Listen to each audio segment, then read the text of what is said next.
नमस्कार, सभी का फिर से स्वागत है आदिराज वर्मा में। नमस्कार महागुराज जी। नमस्कार। तो आज का टॉपिक जो पिछले दिन आप बोले थे, जो लॉ ऑफ कर्मा कैसे काम करता है हम लोग की जिंदगी में, जो ये जन्म और पिछले जन्म का जब बात कर रहे थे, ये थोड़ा विस्तार से बताएंगे तो हम लोग के लिए अच्छा है।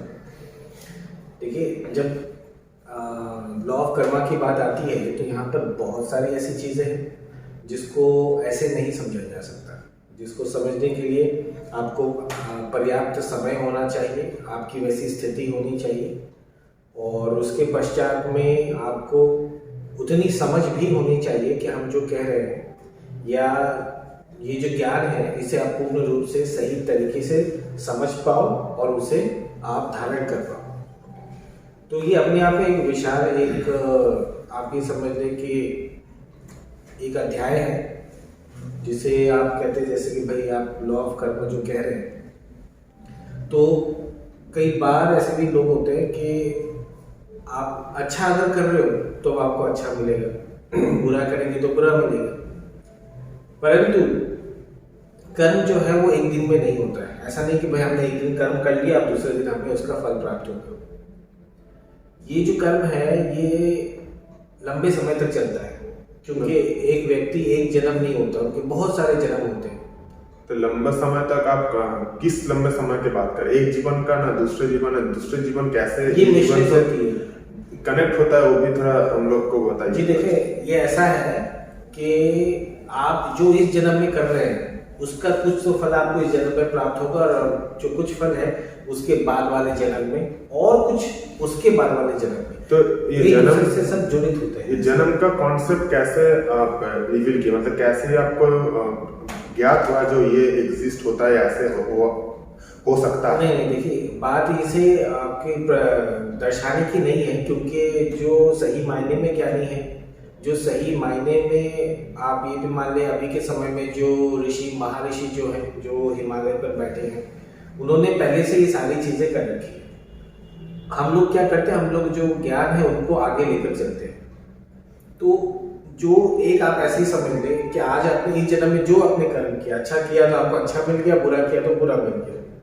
इसके बाद वाले जन्म में यदि आप कोई कर्मा आप अपने साथ में नहीं लेकर चले, इस जन्म से आने वाले जन्म में यदि आपने कोई कर्मा अपने साथ अगर आप नहीं लेकर गए तो क्या होगा? फिर से आप जन्म लोगे, फिर से आपकी जब जन्म लेंगे वो एक ही स्थिति होगी आपकी।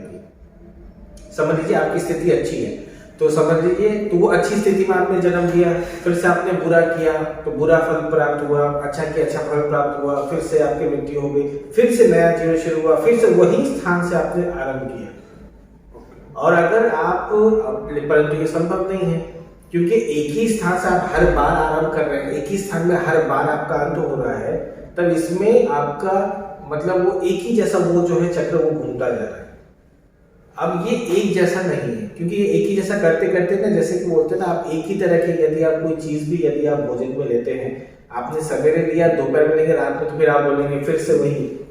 तो जो भी ये कहने का भाव ये है, तो परंतु यहाँ पर जीवन कैसे चलता है? हमने इस जन्म में कर्म कर लिए, बहुत अच्छे कर्म कर लिए, बहुत सारे कर लिए, तो इसका फल हमें कुछ इस जन्म में प्राप्त होंगे, कुछ आने वाले जन्म में और कुछ उसके बाद।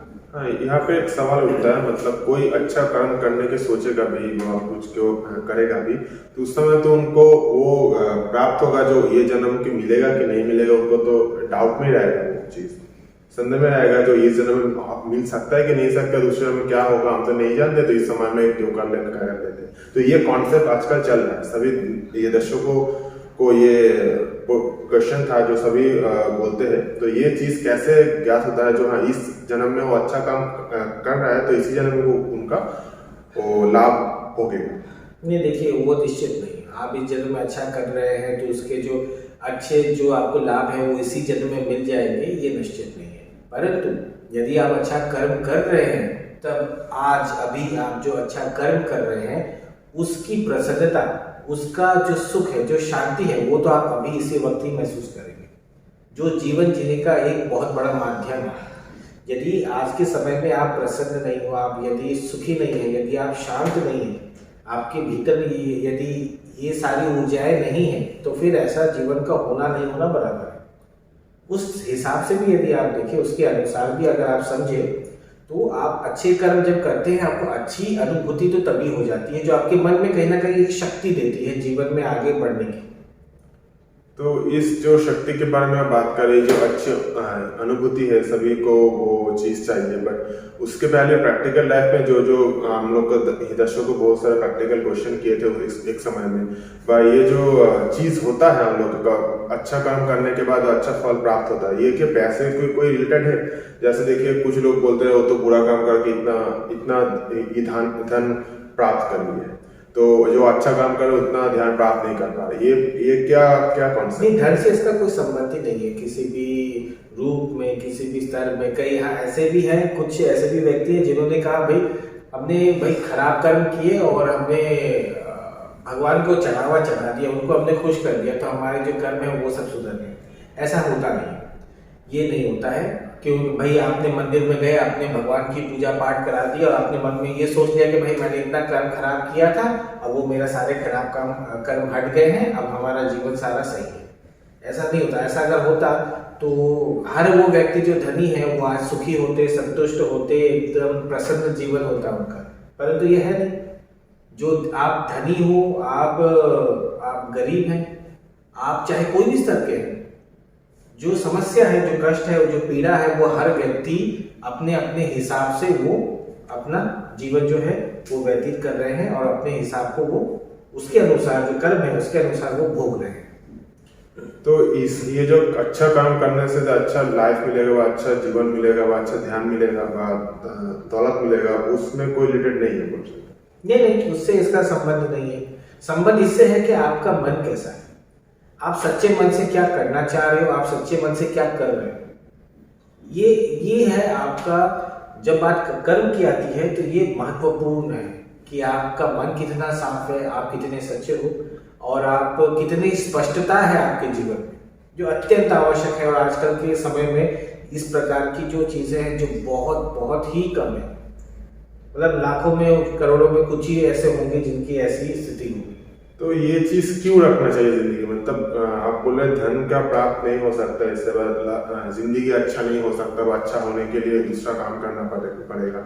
तो आजकल जो दुनिया में जो नौकरी कर रहे हैं, कोई बिजनेस कर रहे हैं, उसमें तो बहुत सारा झूठ बोलना पड़ता है, जब बहुत सारा कुछ करना पड़ता है बिजनेस रन करने के लिए, जो दर्शक लोग हम लोग से पूछ रहे थे एक समय में।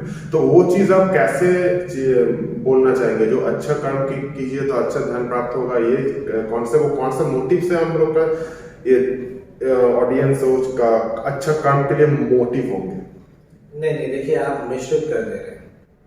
धन को अर्जन करना ये एक अलग कर्म है, अपने कर्म को सही रखना ये एक दूसरी बात होगी। ये दोनों पूर्ण रूप से अलग अलग चीजें, ये दोनों एक नहीं है। यदि आप धन को अर्जन करने की यदि आप बात कर रहे हैं तो आपको पता है उसके लिए आपको मेहनत करना है, कार्य करना है, व्यापार करना है, और तभी आप अपने धन को अर्जन कर सकते हैं या उनको आप कमा सकते हैं या प्राप्त कर सकते हैं। परंतु जब बात कर्म की आती है, तब चाहे आप धन की बात हो या आपके रिश्तों की बात हो या आपके नित्य विधि कर्म है, जो भी है, सभी चीजें उसमें आ जाती हैं। अब जहां तक बात है, जैसा भी आपने कहा कि हाँ भाई कहीं पर कोई कार्य कर रहे हैं और वहां पर झूठ बोलना पड़ता है, कुछ झूठ तो बोलने ही पड़ेंगे, नहीं तो कार्य नहीं होगा। देखिए अभी क्योंकि ये घोर कलयुग चल रहा है, तो चलिए कुछ हद तक हम ऐसा ये समझ लेते हैं कि जो हम अपने ये भी हमें लगता है कि कुछ हद तक ये भी उचित है कि आपको यदि मिथ्या बोलना पड़ा और वो मिथ्या यदि किसी को हानि नहीं पहुंचा रहे तो पर भी ये ठीक है। पहला तो आप प्रयास करें कि इसे ना बोलें। उसके पश्चात यदि ऐसी स्थिति हो गई है कि और मतलब आपके पास कोई रास्ता नहीं है, तब ऐसी स्थिति में भी आप उतना ही आप झूठ बोले कि किसी को उसकी हानि ना हो, ना आपको ना दूसरों को हानि ना हो, और आपका जो कार्य है वो भी संपन्न हो जाए। इसे कहते हैं युक्ति से चलना, जहां पर हानि किसी की नहीं होगी, ना स्वयं की हानि ना औरों की हानि, परंतु आपका कार्य भी हो जाएगा। तो ये जो है आप ऐसे ही इस तरह से कर सकते हैं।